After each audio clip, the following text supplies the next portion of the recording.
Hey everyone, welcome back. Tonight we're diving into a true taxi story from Asia, quiet, unsettling, and widely passed between night drivers. Our main character is Lynn, a new night shift driver with stubborn grit and unlucky years behind her. She thinks roads are simple. She hasn't met the red passenger yet. Before we roll, tell me where are you watching from, and what time is it there right now? Drop it below. Alongside Lynn, remember a soft-spoken dispatcher, a middle-aged passenger who collects talismans, a skeptical police officer, and a woman in red whose presence lingers like incense inside closed cars. Tonight, Lynn wasn't supposed to drive nights. She grew up counting coins, failing exams, and smiling through bad bosses. Relationships ended without drama, as if rooms simply forgot she'd been inside. When jobs thinned, she studied licenses, stalled, tried again. Persistence fed her. Luck didn't. That's the difference old drivers respect. The taxi license came only after repeated road tests that felt like rehearsals for humiliation. A missed mirror check, a too tight turn, a lamppost grazed by inches. She booked again, practiced loops under drizzle, returned sunburned and stubborn. When the license finally arrived, she cried from simple relief. Finally. Night work paid better, and the radio felt like companionship. The dispatcher Min spoke in clipped phrases that sometimes lagged a beat. Lynn kept a coin charm her mother pressed into her palm. Friends teased her for superstition. Unless you drive past shrines at 3 a.m., you don't understand. Really. In parts of Asia, red can cling beyond death. Some say if a person dies wearing red, the spirit holds tighter, bound by color, anger, or unfinished vows. Drivers trade these stories like weather reports, a roadside wave, mirrored faces that lag, air conditioning failing like someone blocks breath itself. Completely. For viewers new to these stories, drivers carry talismans, avoid old flood roads, and never stop if the air smells of incense before rain. Some keep half of certain payments, a custom about not inviting whole debts from the unseen. It sounds quaint until the meter chooses numbers itself. At night, the night that matters began with rain turning rooftops into drums. Dispatch assigned a pickup from a village lane older than the bypass. Few streetlights, fewer houses. Lynn flicked wipers, followed a map that stuttered, and entered a road that felt like a leftover, kept when the city remodeled itself. Recently, just inside the village, a heavy thump shivered through the chassis. Lynn braked, hazard lights blinking out of sync like two hearts disagreeing. She walked the circle of headlights, found no dent, no animal, no rock, no reason. The road gleamed like skin. She kept driving, pretending explanation would arrive. The house at the end of the lane looked asleep. No porch light, no barking dog, just rain softened by old eaves. Lynn waited, knocked, pressed a bell that didn't ring, called the number from dispatch. No answer. She logged a no-show and turned back toward the city, unsettled, unsatisfied. Weeks passed before another order led back there, this time a ride from the city to that same village. The passenger was middle-aged, neat, and quiet, with talismans tucked under his jacket like receipts. He spoke little. Near arrival, he asked whether she'd wait for another fare or drive straight out. Lynn said she'd return to the city. The man nodded and suggested she keep driving without stopping, no matter who waved, no matter what she thought she saw. Don't even glance, he whispered in a voice that didn't touch the upholstery. Advice is cheap until you need it like oxygen. Tonight, on the way out, the lane was black enough to erase her hands. Then a figure appeared by the roadside, wearing something red that held light like a wound. No motion at first. Then a polite wave. Lynn pressed the accelerator and looked ahead, jaw set like a locked door. Ahead, police ran a routine night stop, shoulders shining with wet. They checked her license, glanced at the back seat, and asked if she'd just dropped a passenger. Lynn nodded without explaining the wave or the warning. The officer let her go with a neutral smile that didn't reach anywhere. Then the air stopped. No breeze, no fan, as if someone blocked the vents with both hands. The radio cut mid-report and froze on an unknown frequency. Silence widened until her own breathing sounded borrowed. Cities never sleep, people say. Roads do. Some roads wake when you notice you're alone. There. She drove out from the village with the radio dead and the vents silent, feeling like the car had swallowed its own breath. The road was so empty, she noticed every blink of the hazard icon reflected faintly in glass storefronts. City lights returned slowly, like the tide, block by block. Back among neon and noodle steam, unease didn't leave. Lynn parked under a corrugated awning and messaged friends from the night circuit. They called the same diner, the one with plastic stools and a TV always showing traffic updates. Between bowls and jokes, She told them everything. The thump with no cause, the no-show house, the roadside figure in red, the officer's neutral question, the sudden quiet. It sounded smaller out loud, like superstition shrinks when shared. Still, one friend cocked an eyebrow and asked whether the air had smelled like incense before rain. She hadn't noticed. They laughed, half to tease, half to dislodge nerves. None of them would admit. Would you have stayed in that taxi? Would you have stopped when someone waved? Lynn said she hadn't stopped. She didn't say her mirror felt a second slow, as if the reflection lagged behind her life. When the bill came, somebody joked that she'd bought herself a ghost for the price of gasoline and should demand better mileage. Lynn smiled because everyone else smiled. Inside, she felt the joke settle like a promise. Later, the radio returned by itself with commercials, as if nothing had happened at all. 2 nights later, a notification slid across her phone while she idled at a red light. A super jackpot announced for the following week. She remembered a friend's laughter about buying a ticket after seeing a ghost. It sounded silly, the kind of logic you only say after midnight. Still, after shift, she stopped by a kiosk that smelled of printer ink and dusted coins. She chose numbers without system, picking dates that didn't mean anything so she wouldn't jinx the few that did. The clerk tore the slip with a motion that felt older than the kiosk. Back home, she taped the ticket under her bathroom mirror, because losing things was a talent. Days passed in city weather, drizzle, stalled elevators, the same customers asking for the same corners. On results night, she almost forgot to check, then opened the lottery app while brushing her teeth. Her numbers matched just enough, not the banner, but a confirmation, 20,000. It wasn't fantasy money, but it erased 2 months of rent and a car repair she had been pretending away. She sat on the edge of the bathtub and stared at the tile. What had changed? Work was the same, her route was the same, only the silence in the car had been different, and the wave from a figure dressed in red. She told herself it was coincidence, because coincidence is polite and never asks for anything back. She tucked the cash beneath her mother's coin charm, in case. A week later, she bought another ticket because nothing terrible had followed the first. She expected nothing and tried to think about nothing, which is impossible when a new shift stretches ahead like wet ribbon. This time when she checked, the screen lit up with numbers that traced her pulse. 50,000. She laughed without sound, like a cough that forgot to happen. It settled the suspension bill and the borrowed money she pretended was a favor. Her breathing changed on night roads, not lighter, not heavier, different, as if the car now matched a rhythm outside streetlights. She told herself luck is chaotic, streaky, people create patterns from noise. Then during an off day, curiosity walked her across a ferry and into a casino where air smells like recycled oceans. She sat, chose at random, and watched the dealer's eyebrows rise. Then again, 10 rounds, 10 small wins, nothing cinematic, enough to feel a current carry her. She stopped before the current decided to carry her somewhere she couldn't afford. Walking out under mirrored ceilings, she caught her reflection several times at once and had the oddest impression. One version lagged a breath behind. It wasn't spooky, not exactly. It felt like remembering a name a moment after you need it. She told no one about the casino. She did tell the coin charm in her palm that she was grateful, because gratitude seemed safer than pride.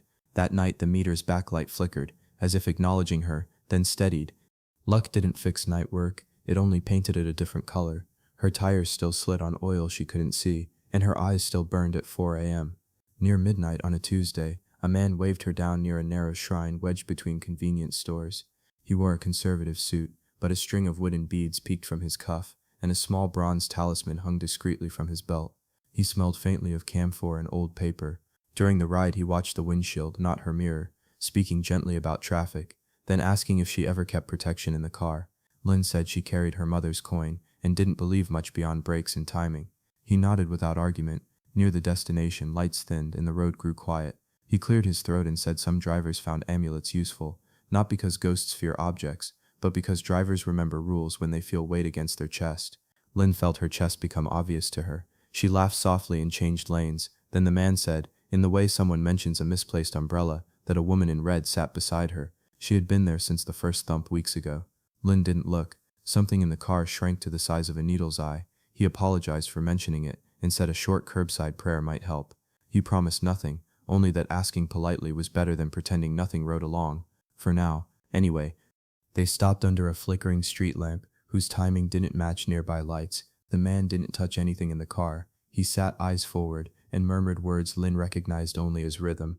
The syllables felt like broom bristles sweeping the air. Within a minute, a pressure gathered between her eyebrows, then along her teeth, then behind her ears. It wasn't exactly pain, it was the kind of weight you notice when an elevator starts and your stomach waits a heartbeat to follow. The vents breathed once and went still again. The smell of camphor arrived last, thin and papery. He stopped as simply as he had begun, lifting his chin like someone concluding a thoughtful sentence. He said the seat beside her felt briefly empty, then uncertain, as if a passenger had stood and reconsidered. Whether the reconsideration ended in departure, he could not say. Some presences leave quietly, others resent being noticed. Lynn realized her hands had formed fists on the wheel, and relaxed them one finger at a time. She thanked him, and he paid carefully, placing the bills under a paperweight of his palm for a moment before sliding them forward. He advised rest, daylight, maybe a small offering at a shrine near water. He stepped out, closed the door, and walked away without once looking back at the passenger seat. Lynn waited until he disappeared before exhaling properly. The street lamp flickered, and then steadied, like a heartbeat learning a calmer rhythm again for a while. Rest didn't arrive. Lynn called friends again after midnight, and they met at a fluorescent cafe where the tables always smelled faintly of soy and fryer oil. She told them about the prayer, the pressure in her head, the way the vents breathed once and refused afterward. They listened better this time, laughter quieter, glances sliding toward the window without commitment. Outside, her taxi sat under a sodium lamp, condensed breath clouding the glass. As they stood to leave, Lynn looked through the cafe door and saw a woman in the front passenger seat. Red blouse, straight posture, hands folded like someone waiting to be told where to place them. The face seemed ordinary, in the way photographs of strangers are ordinary, until you learn their names. Lynn said she saw her. The others peered into the same space and saw empty upholstery. No one argued with her. No one volunteered to sit there either. A senior driver spoke quietly, suggesting she leave the car overnight and request a different vehicle tomorrow. That idea made sense instantly, and then felt like disloyalty a second later, as if the car now counted her as its person. On the walk home, every window became a mirror that refused to keep up. In bed, she slept as if someone else borrowed her dreams and forgot to return details. Morning arrived with the brightness of billboards. She could feel the air where the passenger should have been, like an outline around an empty chair. In daylight, the choice looked simple. Call the company, swap vehicles, cleanse palms of whatever story had attached itself. She showered, ate, dialed the number, and hovered over the call button. A thought arrived and would not leave. When had anything in her life been lucky before now? The rent envelope, the repaired suspension, the bills paid without bargaining embarrassment. Those were not miracles, but they were relief, and relief is a narcotic when life mostly teaches waiting. If she changed cars, would she be refusing a hand extended from the dark that, so far, had only placed money in her palm? If she didn't change, what would that hand expect in return, and when? Lynn carried the phone to the window and watched buses inhale passengers who looked like yesterday's, then exhale them into tomorrow's errands. She set the phone down. Her mother once said bargains you don't mean are still bargains. Lynn decided to mean it. She kept the car. That evening, she sat in the driver's seat, key half turned, and said aloud to the space beside her that she was grateful, unsure, and careful. She asked for safety first, and luck only, if it cost nobody else anything. Then she turned the key the rest of the way.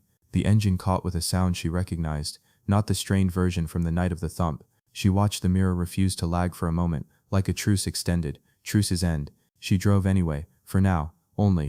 Later that week, parked in a quiet lay-by washed with billboard light, Lynn spoke again without ceremony. She thanked whatever rode with her for the gentler hours and asked carefully whether the luck could visit once more, enough to float her through a season without scraping. The word jackpot stayed behind her teeth. The vents breathed a ribbon of cool air and stopped. She took that as acknowledgement and drove on, working ordinary rides to ordinary apartments. The next draw delivered another small lifeline, 30,000. Again, not a legend, not a headline, but a fact that changed a month into something survivable. She did not pray. She did wipe the dashboard with the seriousness of cleaning a workbench before a delicate repair. A superstition develops, then becomes routine, then resists being called superstition. She bought a thermos for tea, replaced a bald tire, and stopped counting the times she almost told someone what she believed might be happening. Instead, she spoke to the passenger seat, the way some people speak to graves, low-voiced, factual, unsentimental, careful with thank you. The meter's backlight flickered occasionally, as if someone considered speaking and remained polite. On a humid night, the glass fogged while the outside air stayed dry, the reverse of physics by a few degrees. She cracked the window and heard, or imagined, the sound of clothing brushing leather beside her, like someone adjusting posture for comfort. Would you have asked for more, or stopped there? She promised caution, again, softly, at least. Loops began, not the full cinematic kind, just returns that felt too similar. She would pass a noodle stall with steam, then pass it again without steam, then a third time with the owner wiping an already clean counter. Her GPS occasionally froze on a screen that showed a pale blue grid without streets, as if the maps remembered an older city. At the village perimeter, she saw the red figure again. Same stillness, same small wave, same courtesy that felt like a trap. She kept her eyes forward, measuring breaths by 4 in, hold, out, wait. The police checkpoint appeared where it shouldn't, an hour earlier than posted in driver group chats.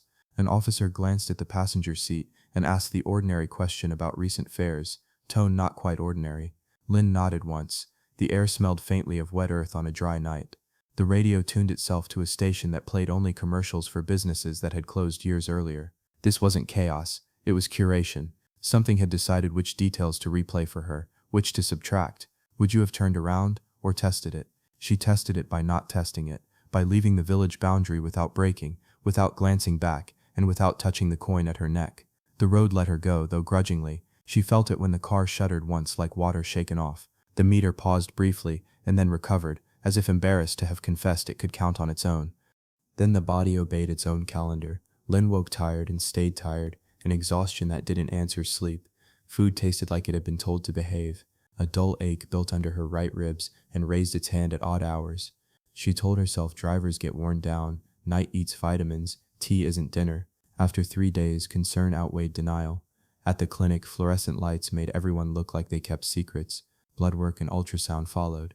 The doctor spoke carefully, like someone stepping around broken glass. Liver function numbers were wrong, maybe early disease, requiring more tests, less stress, no alcohol, and no night shifts for now. The words felt both heavy and strangely impersonal, as if attached to a different file with her name on it.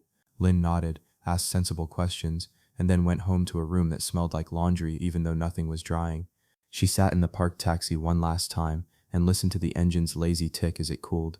She told the passenger she couldn't drive nights anymore and didn't know who owed whom what. When she turned the key off, the radio emitted a brief whisper that resembled agreement. 2 days later, she returned the car to the company without ornament, filling out forms that reduced months to boxes. She kept the coin charm because it had been hers first. Whether anything followed the car to a new driver, she never learned.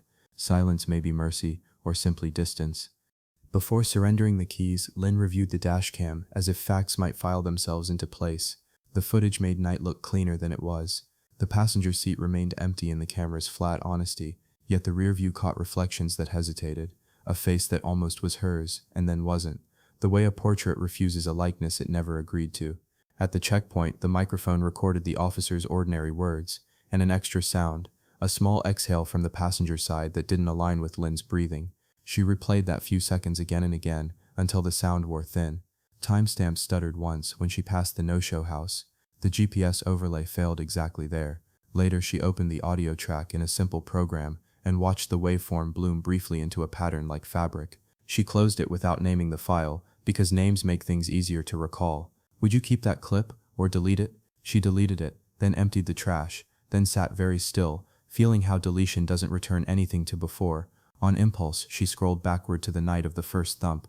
The camera shook, the sound registered, nothing appeared at bumper height. However, the passenger seat compression sensor registered a brief change, a half-second dip, like someone had sat without weight and decided against staying. That detail returned to her later, with teeth. The memory joined the ache under her ribs and refused to leave the room, ever again. Daylight makes places confess different details. Lynn rode a bus back to the village on her day off and walked the lane slowly, pretending she was checking routes for a future passenger. At the bus stop that no bus served, a plastic bouquet had faded to a stubborn pink. A paper notice yellowed under cracked tape listed a missing person from years before, described in everyday words that landed like stones. Red blouse, late evening, last seen near the old market. No name she recognized. At the house that never answered, incense ash dusted the threshold as if someone tended memory quietly. A neighbor watering plants didn't meet her eyes, then asked whether she was lost. Lynn said she used to drive and was visiting out of habit. The neighbor's mouth tightened around something unsaid. Some roads, he said finally, borrow drivers the way rain borrows roofs. They return most, not all. Then he apologized for superstition and wished her a good afternoon. Everything looked harmless. Harmless isn't the same as safe. At the small shrine near the grocery, a metal donation box showed scratches around the slot, the kind made by hurried hands. Handwritten slips asked for protection on the road, for luck during Hungry Ghost Month, for safe returns from night shifts. Lynn lit a stick of incense and apologized aloud without specifying to whom. The smoke traveled sideways, choosing its own weather. Someone behind her cleared a throat, the way you do before offering directions with care. It was the man with the beads and bronze, carrying a small wrapped bundle that clicked softly when he shifted it. He greeted her with the courtesy people reserve for hospital corridors and temples. He said he had recognized her car weeks ago and wondered whether the passenger had stayed. Lynn said the passenger had behaved like weather present, shaping neither friend nor enemy. He nodded and explained something she had only heard in fragments, that red can bind resolve, that sudden deaths sometimes insist on being escorted, that taxis are liminal rooms with doors on both sides of the world. He spoke about debts in halves, not wholes. Take half of what luck hands you, he said, and return half before it asks. Returning is not bribery, it's declaring boundaries. Full payments invite full claims. Lynn thought of her envelope under the coin charm, and of the way her meter paused sometimes before behaving. He suggested making an offering labeled for the unclaimed, then giving away an amount equal to her last win without anyone's name attached. Whether that would dismiss the passenger he couldn't promise.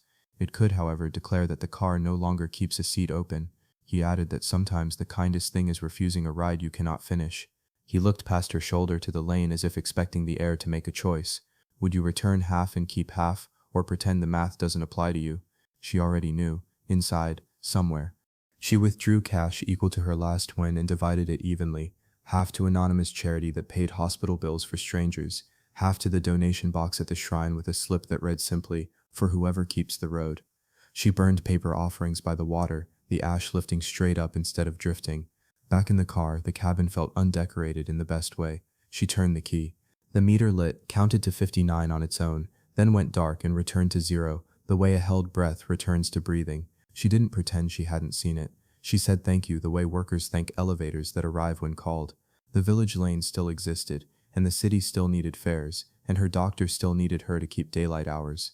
But for a moment the mirror matched her without hesitation, and the vents exhaled, and the radio found a station that played an old love song at low volume, completely reasonable. The car smelled like nothing at all. She drove a circuit that avoided the village, and felt the absence exactly where it belonged. Not a hole, but a closed door. Boundaries are also routes. She repeated that to herself like a rule you don't write down, because writing it down makes it feel breakable. When a pedestrian waved from a bus stop with no buses, she lifted her hand from the wheel, not to stop, but to acknowledge distance without invitation, gently. On her final night before medical leave, she drove the perimeter one more time to see if the world insisted on ceremony.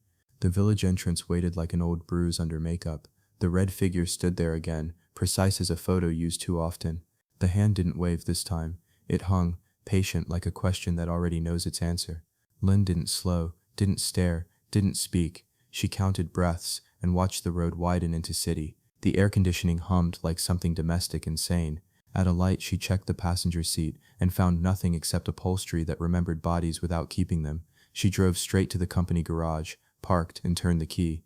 The radio gave a single click like a pen closing. She placed the coin charm into her wallet, not as armor but as inheritance. In the dark glass of the office door, her reflection arrived at the same time as her body. That felt like permission to go. She signed forms, handed over the logbook, and stepped back onto a sidewalk that did not seem to move.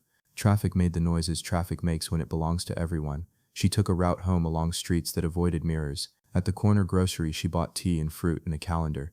The kind you flip. She wanted days, not loops. The village would continue being a village. Drivers would keep warnings as fishermen keep weather. Some warnings are lanes, some are exits. Carefully. Before we close, a little cultural unpacking for anyone new to these stories, offered in plain words that don't blunt their edges.